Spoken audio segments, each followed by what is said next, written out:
રાજ્ય સરકાર અને કેન્દ્ર સરકાર દ્વારા ગરીબ અને મધ્યમ વર્ગના લોકોને આવાસ મળી રહે તેના માટે કરોડો રૂપિયા ફાળવવામાં આવતા હોય છે અને નજીવી રકમમાં આવાસ લોકોને મળી રહે તેની વિવિધ યોજનાઓ છે જે અંતર્ગત લોકોને આવાસ ફાળી દેવામાં આવે છે, પરંતુ કેટલાક લોકો જરૂરિયાત વગરના હોવા છતાં પણ આવાસ એન કેન પ્રકારે મેળવી લેતા હોય છે અને તેઓ ભાડેથી આપી દેતા હોય છે।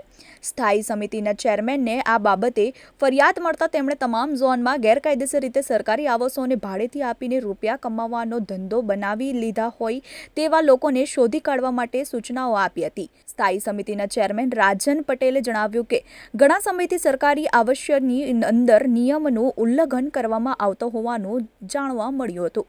કેટલાક લોકોએ ફરિયાદ કરી હતી કે સરકારી આવાસો ફાળવવામાં આવ્યા હોય તે લોકો કરતા અન્ય લોકો ત્યાં રહી રહ્યા છે અને જેમને આવાસ ફાળવવામાં આવ્યા છે તેઓ તેમની પાસેથી ભાડું વસૂલી રહ્યા છે।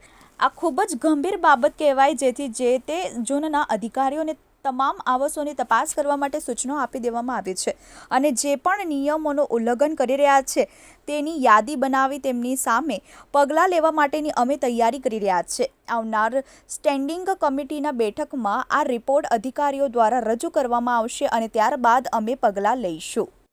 અગાઉ જુલાઈ મહિનામાં એક મારા દ્વારા નોંધ બહાર પાડવામાં આવી હતી, કેમ કે મને જહાંગીરપુરા સુમન વંદન આવાસમાં લગભગ 70 જેટલા મકાનો ભાડોત રહેતા હોવાની માહિતી મળતા આખા શહેરમાં જેટલા પણ પ્રધાનમંત્રી આવાસો કે મુખ્યમંત્રી ગૃહ નિર્માણ હેઠળ જે પણ આવાસો બનેલા હતા તેમાં તમામમાં તપાસ માટેના આદેશો આપેલા હતા। 1 મહિનામાં તેનો રિપોર્ટ આપવાનો હતો, પણ તાજેતરમાં જે વરસાદની સ્થિતિ હતી તેને કારણે એ રિપોર્ટ આજ સુધી મળી શક્યો નથી।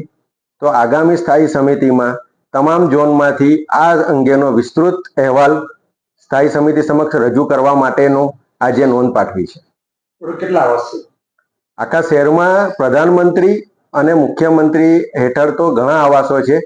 ઘણા આવાસો એવા છે જે 7 વર્ષની ક્રાઇટેરિયાની ઉપર નીકળી જાય છે, પણ એટલા માટે આપણે વિસ્તૃત અહેવાલ માંગ્યો છે કે જે આવાસો તાજેતરમાં ફળવાયેલા હોય તે કોઈ પણ હિસાબે ભાડેથી આપી શકાય નહીં અને વેચી પણ શકાય નહીં।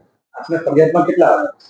મારી ફરિયાદમાં પહેલા 70 જેટલા આવાસો ભાડેથી અપાયા હોય તેવું બહાર આવેલું હતું। સર, કઈ રીતે હવે કાર્યવાહી કરશો?